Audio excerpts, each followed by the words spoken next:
Before, when I was funny, I looked funny. I looked like something unexpected was about to happen. It all had to do with my nose. It was big and ugly and funny. See, when you met me, you met my nose. Hey, nice to meet you. Welcome to my nose. See, I wouldn't even say I had a face, just a nose, just a big, ridiculous nose. And I would stare at it all the time. And my God, what a nose.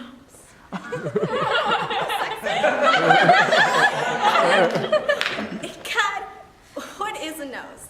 See, even the word is funny. Nose. Society places women into different categories based on their looks, on their culture, and even on what we refer to them as, forcing their very own identity to clash with these societal expectations. Author Puck Chalmig begs the question, if you are given the opportunity to be anything or anyone, what do you do with it? The answer is we fight. We fight to be the women that we know we can't be. Prose, I Am an Emotional Creature by Eve Ensler. Poetry by Maya del Valle, Language Linguistics. And lyrics by Lupe Fiasco, Bitch Bad. A program on the woman that I am. I say, bitch, bad. Woman, woman good. And lady, now lady better. Now imagine there's a shawty, maybe 5, maybe 4, riding around with his mama, listening to the radio. And a song comes on and not far off from being born. He don't know the difference between right or wrong. Now, I ain't trying to make it too complex, but let's just say Shawty has an undeveloped context about the perception of women these days. Cause his mama sings along and his mama says, she's a bad bitch. Oh, and she's a bad bitch, far above average. I remember someone once said to me, Puerto Ricans and Dominicans sound so uneducated when they speak Spanish, cutting off all those letters. It's so lazy. Even the poorest, most uneducated Mexican woman can speak to you in the proper Spanish. And I had nothing to reply. Anger ate the words out my mouth, and I swallowed back in a city comeback, which consisted of something like, pues vete pa'l carajo, cabrón. But your verses I subvert. My comebacks come quicker now, mouth wide open in retorts, in defense of my accent, in defense, in the articulation of my cultural enunciation. In other words, I am defending sounding like a damn Puerto Rican. I was funny once. I know, it's hard to believe. Looking at me now. I look so pretty, right? Pretty girls don't really look like anything in particular. They look like everyone dreams of looking.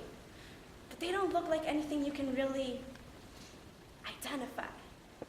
But when you describe not so pretty girls, you always say something special about them. Like Maria, she's the one with the wild hair, and Tanya, she's a little short, but she's got great breasts. See, my nose gave me permission. It made me daring. It was like, you'll never be one of them, so you might as well be yourself. Now imagine a group of little girls while listening to music, watching videos on the internet by themselves. Now it's the internet, so the content's probably uncensored. They're young, so they're malleable, and baby, that's a complicated combination, maybe with no relevance, till that intelligence meets their favorite singer's preference. And he will sing he loves bad bitches. And he will say all he needs in his life is bad bitches. Now let's just say that they are less concerned with him and more with a video girl acquiescing to his whims. And the plot thickens. High heels, long hair, fat booty slim. Reality check, I ain't tripping. Cause they don't see a paid actress, just what makes a bad bitch. I never suffer from a lack of lovely, luscious lingua, lullaby-like syllables flowing off these lips. I am crossing borders, abriendo puertas, tongue wagging, clicking up the roof of my mouth. I am rolling eres, comiendo eses, tongue clicking in my mouth. And I got rhythm you ain't even understand. So papi, watch me say, kimbara, kimbara, kimba, kimbamba, kimbara, kimbara, kimbamba. So wear your top hat, little chicken heads, cause the alphabet is falling from the sky. And I am daring, destroying your nitwit, imbecilic notions of what language I should speak. I am the woman that I am, culture, language, whatever it means, and I am daring. And I ain't gonna get your grammatics correct. And on my 16th birthday, my father, well, he paid a man to take my nose out. He hired a hitman. Only problem is that my nose was attached to me. And then they took me to this little clinic place. And oddly enough, their doctor there had a big nose himself. And he says, it's a real simple procedure. And then he drugs me. And when I wake up, I'm dizzy and I open my eyes and there's people hovering strangely around me, and I just know something terrible must have happened because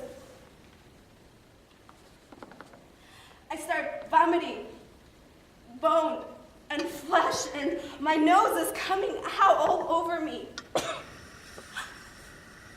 Ruined, hammered, and destroyed. And I swear, I never even learned how to cry. How to cry without my nose. Then that shawty meets one of those little girls, and she thinks she a bad bitch, and he thinks she a bad bitch, and he thinks disrespectfully.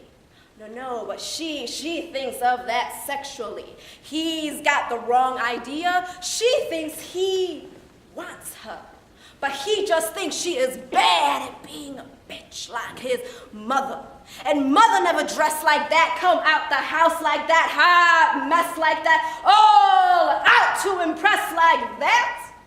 And just like that, you see the fruit of the confusion. Because she is stuck in an illusion. And baby, he is stuck in a reality.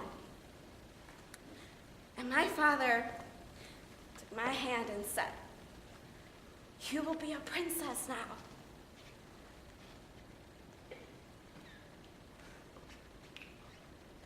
But I didn't want to be a princess, Dad.